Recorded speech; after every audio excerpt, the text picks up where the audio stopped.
Hi guys, நான் சண்முகம். இப்போ பார்க்க போகிற படம் வந்து கல்கி 2898 AD. ஸோ கதையை பொறுத்தவரை பார்த்தோம் என்ன மாதிரி அப்படின்னா வந்து உள்ளே போகிறதுக்கு முன்னாடி ஒரு விஷயம் சொல்லிடுறேன். இது வந்து மஸ்ட் வாட்ச் தியேட்ரிக்கல் மூவி, சரிங்களா?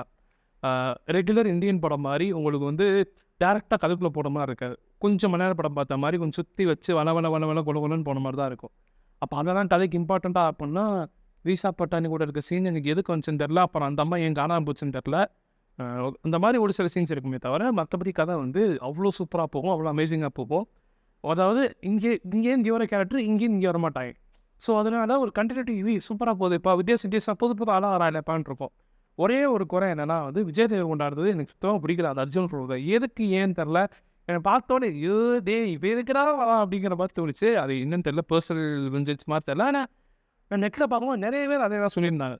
ஸோ அந்த விஷயத்தில் எனக்கு கொஞ்சம் பெருமையாக இருந்துச்சு. ஓகே, கதைக்குள்ளே போயிடும். கதையை பொறுத்தவரை நான் தனியாக இல்லைன்னு தோணுச்சு, அதை சொல்ல கதைக்குள்ளே போகிறேன். கதையை பொறுத்தவரை பார்த்தோம் அப்படின்னா வந்து மகாபாரத போர், சரிங்களா? அங்கேருந்து ஆரம்பிப்பேன். ஸோ ஸ்பாய்லர்லாம் கிடையாதுப்பா, இது வந்து ஒரு சின்ன இதுதான். ஸோ இதுதான் ஸ்டார்டிங் பாயிண்ட்டு. ஸோ மகாபாரத போரில் அஸ்வத்தாமன் வந்து அர்ஜுனோட பாண்டவரோட கடைசி வம்சத்தை அழிச்சோன்னு சொல்லிட்டு பிரம்மாஸ்திரத்தை எரிஞ்சிருவார். அப்புறம் கிருஷ்ணன் போய் காப்பாற்றிடுவார், அது வேறு கதை.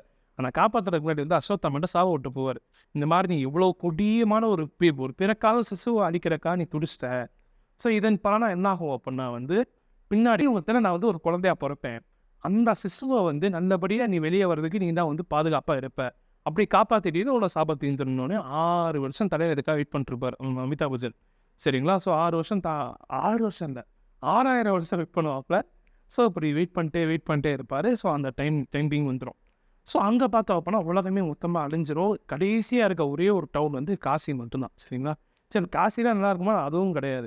அங்கேயே வந்து நம்ம கமல்ஹாசன் சார் பிரமிடை தடைகளை தொங்க போட்டு காம்ப்ளெக்ஸ்ன்னு சொல்லிட்டு மேலே வந்து ரூல் பண்ணிருப்பாரு. நம்மளுக்கு வந்து நிறைய யூனிட்ஸ் அந்த காசெல்லாம் இருந்தால் மட்டும்தான் வந்து நீங்கள் வந்து அந்த காம்ப்ளெக்ஸ் உள்ள போக முடியும். அந்த காம்ப்ளெக்ஸ் உள்ள பீச்லேருந்து நம்ம ரெகுலர் இப்போ பார்க்குற உலகம் மாதிரியே இருக்கும், சரிங்களா? ஆனால் எதனால் அங்கே வந்து நல்லா இருக்குன்னா நம்மளால் தான் இங்கேருந்து உணிஞ்சிக்கிட்டு பார்க்கல. ஸோ இதுதான் கதை, சரிங்களா? ஸோ இப்போ என்ன ஆகும் அப்படின்னா வந்து கமல்ஹாசன் உயிரோடுறதுக்காக பிறக்காத சிசுக்கள்லேருந்து பெண்கள் கர்ப்பத்தில் இருக்கும்போது அந்த சிசுக்கள்லேருந்து சீரமணி எக்ஸ்ட்ராக்ட் பண்ணிருப்பார். ஸோ அப்படி தான் வந்து நம்ம தீபிகா படுகோன் மேம் இருப்பாங்க. அவங்க வயிற்றில் தான் நம்ம பகவான் கிருஷ்ணர் வந்து குழந்தையாக இருக்கார், சரிங்களா?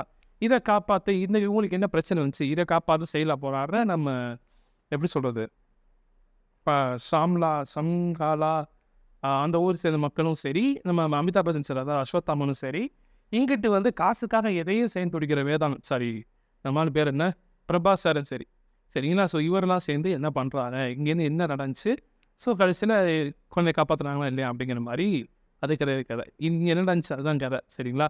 ஸோ கடைசியில் என்ன ஆச்சு அப்படிங்கிற மாதிரி இப்படி போகும். ஒரு மஸ்ட் வாட்ச் தியேட்ரிக்கல் மூவி. நான் ஏதாச்சும் முன்ன பின்ன குறையாகவும் சொல்லியிருக்கலாம், நிறையாவும் சொல்லியிருக்கலாம். ஆனால் இது ஒரு மஸ்ட் வாட்ச் தியேட்ரிக்கல் மூவி. எனக்கு தெரியும் தமிழ்நாட்டில் எவனுமே புக் பண்ணல. ஏன்னா நான் சினிமா தேட்டர் போகும்போது ஃபஸ்ட்டே வருஷம் நாங்கள் 4 பேர் தான் பண்ணோம். அந்த மாதிரி தான் இருந்துச்சு தேட்டர் பார்க்கும்போது. ஸோ அப்படிங்கிறப்போ நிறைய ரீச் இந்த படத்துக்கு ப்ரொமோஷனும் பண்ணலைவீங்க. அதாவது ரொம்ப தெனாவட்டும் நல்லது தான். ஏன்னா படம் உண்மையிலே ஒருத்தான படம். ஸோ சான்ஸ் பண்ணால் பாருங்கள். இதே மாதிரி நல்ல வீடு வந்து பார்க்குறது வரைக்கும் டவுவாயிடுச்சு.